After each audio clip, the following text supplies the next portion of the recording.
Bonjour, on suit les cours de Shabbat, l'interdit de cuire. Est-ce qu'on a le droit de prendre quelque chose congelé du congélateur, le poser directement sur la plaque de Shabbat?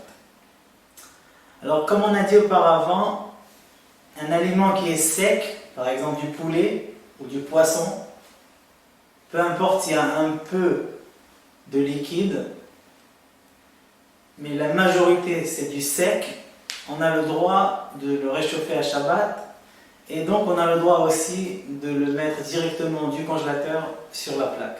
Par contre, un aliment qui est liquide, comme une soupe, on n'a pas le droit de la poser sur la plaque du moment où elle est froide et encore plus si elle est congelée.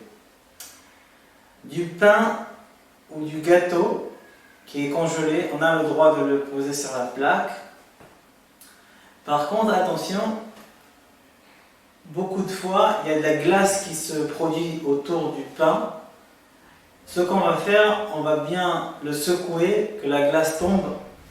Peu importe s'il reste des petits bouts de glace entre les plis de la challah, c'est pas grave. Entre guillemets, la même chose quand on va prendre un verre pour se servir de l'eau chaude, directement de la bouilloire de Shabbat. On va bien le secouer, qu'il n'y ait pas de l'eau froide dans le verre. On s'en fiche s'il reste des petites gouttes au bout. On n'est pas obligé de prendre un mouchoir pour l'essuyer. Bien sûr, celui qui le fait, voilà, juste un mot sur l'importance de garder le Shabbat.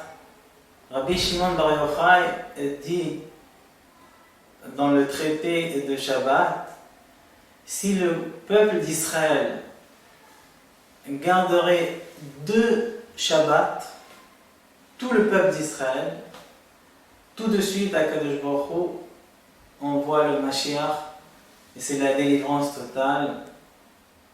De là on voit l'importance du Shabbat, d'accomplir les lois de Shabbat. Comme on le voit, c'est pas compliqué, juste donner un effort pour bien garder les mitzvot qu'Hachem nous a données, parce que le Shabbat c'est l'alliance entre Hachem et Klal Israël. Je vous souhaite Shabbat Shalom. Prochain cours, on parlera de l'interdit de trier à Shabbat, surtout dans les aliments. Donc on n'a pas le droit de trier le mauvais du bon. Shabbat Shalom.